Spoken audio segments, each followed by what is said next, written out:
Hello, it's AliMECH. In today's video, I'm gonna show you how to know if the engine oil quality that you are using is good or bad after driving the car for a certain time. So let's say you bought a used car and they told you they have changed the engine oil in these days, or you already have a car and you have changed the engine oil brand and you wanna know if it's good or bad after using but before damaging the engine. So there are so many ways to know if the engine oil quality good or bad.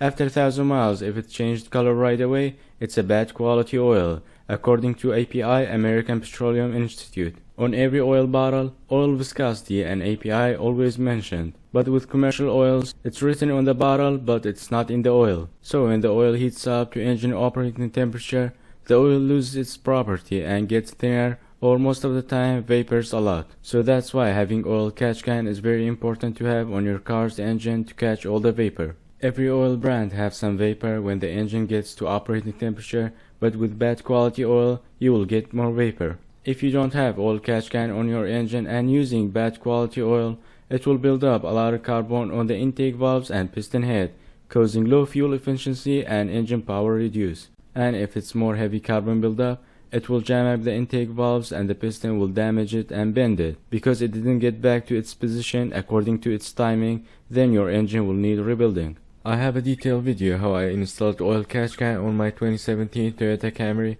I will make sure to put the video in the description box below and YouTube card if you wanna check it out.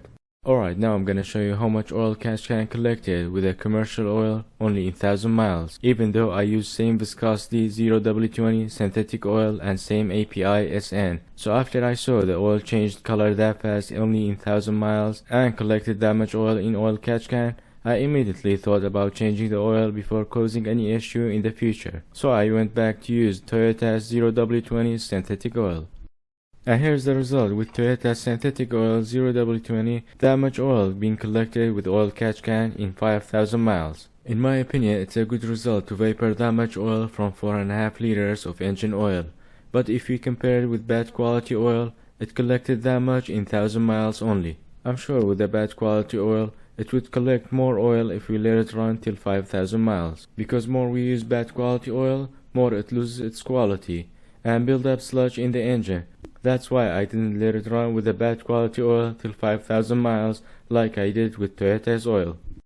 And cleaning oil catch can is very easy. Just use some carb cleaner and it will dissolve the oil and wipe it off with a used rag. I do this cleaning with every oil change and always stops the oil from building carbon on the intake valves. Imagine between every oil change that much oil entering the engine. If you don't have oil catch can, how much carbon will build on the intake valve? So if you don't have oil catch can on your engine, consider installing one. I will make sure to put the video in the description box below how I installed the oil catch can on my car and the type of oil catch can I used in my video. I did another experiment as well. I poured some bad quality oil and Toyota's oil and sprayed with carb cleaner and let them burn. Toyota's oil had less carbon residue than the other oil. Don't try this at home. I did that for experiment far from cars or any flammable object. So I will leave that for you guys. Why is it bad quality oil had more carbon after burning? So that's for this video. Hope the video was helpful and learned something new. If it was, like and subscribe if you haven't already, and I will see you in the next one. Bye for now.